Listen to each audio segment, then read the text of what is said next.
Hey, this is Matt from scumhive.com, and today we're going to do 5 unsettling considerations about the original Star Wars trilogy. Number 5. Obi-Wan and Yoda turn a blind eye to potential incest. Obviously, we were all retro-grossed out by the 2 incestuous, full-mouthed kisses that Leia planted on her twin brother Luke. The first was in Episode 4, and then we saw it again in Episode 5. But what's more disturbing? Well, they were clueless about the fact that they were siblings. Yoda and Obi-Wan weren't.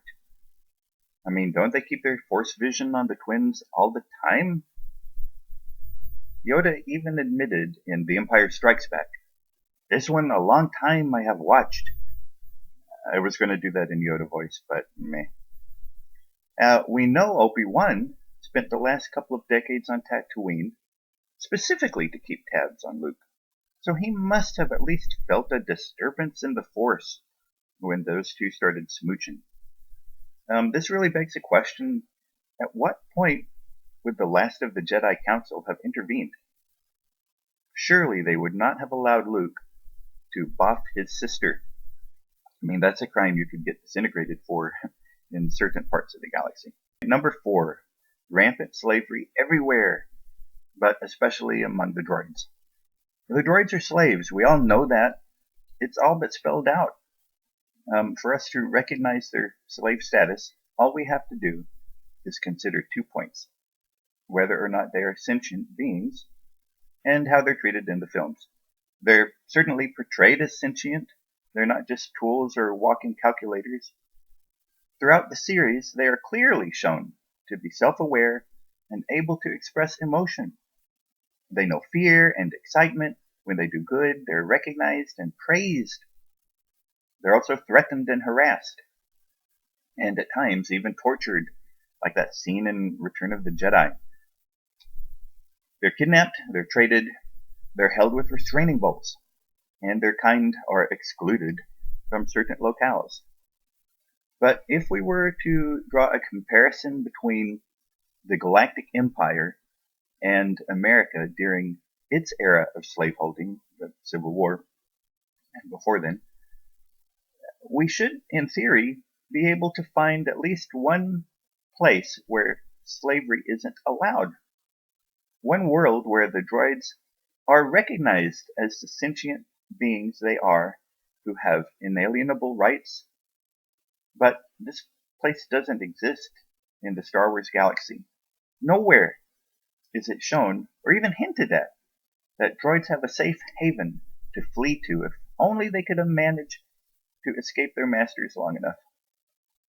So, either droids are built to perfectly emulate emotional behavior, basically just pretending, even at times when they're alone, or only with the other droids, which doesn't really make sense why they would pretend at that time, or they're knowingly built to be cognizant creatures, enslaved at birth, and kept alive for as long as they serve a purpose.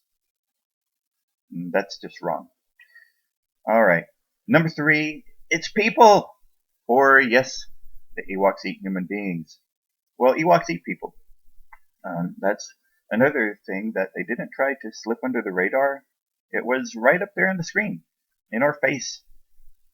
The scene where Luke, Han, and Chewie are tied up to roasting poles as the Ewoks fan the flames of their barbecue fire is, admittedly, played out comically.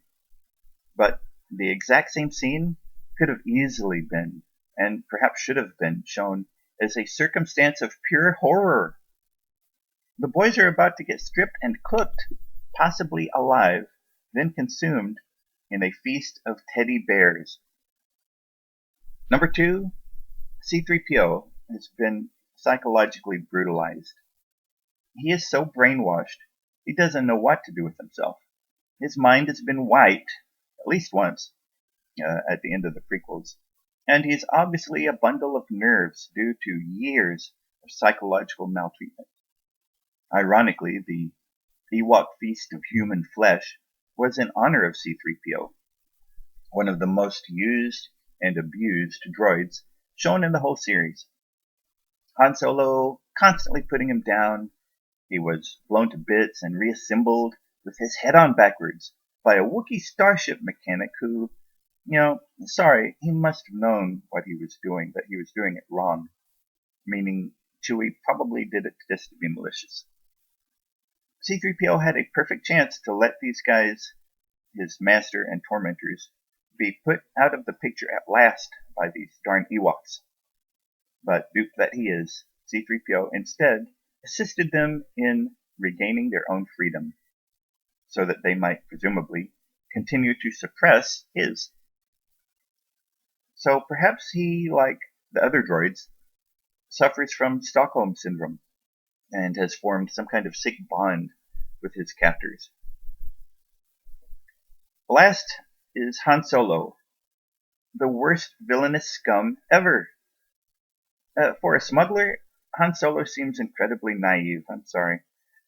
Within moments of meeting Obi-Wan, the legendary Solo has agreed to take the retired Jedi Master and his young charge rip-roaring across the galaxy for only a handful of credits, but with the dubious promise of 15,000 more upon arrival.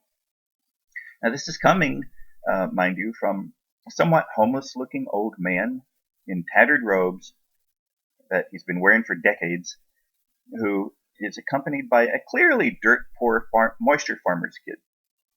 Where, one wonders, does Han think this duo is going to scrounge up 15,000 credits at the other end of their destination of Alderaan? And, Han is banking on that money, too. He's literally banking on it to save his hide from Jabba's bounty hunters, one of which happens to stumble across him as soon as Obi-Wan and Luke leave. Han may shoot first, but otherwise he really comes across as a pretty innocent character if he so easily trusts two strangers in Mos Eisley Cantina, a place hardly known for its above-board business dealings. Well, that's it. 5 things to ponder and nitpick for the week. We'll have out another 5 soon before tackling the prequels. If you enjoyed this, please consider subscribing to Scumhive's YouTube channel and also visit scumhive.com.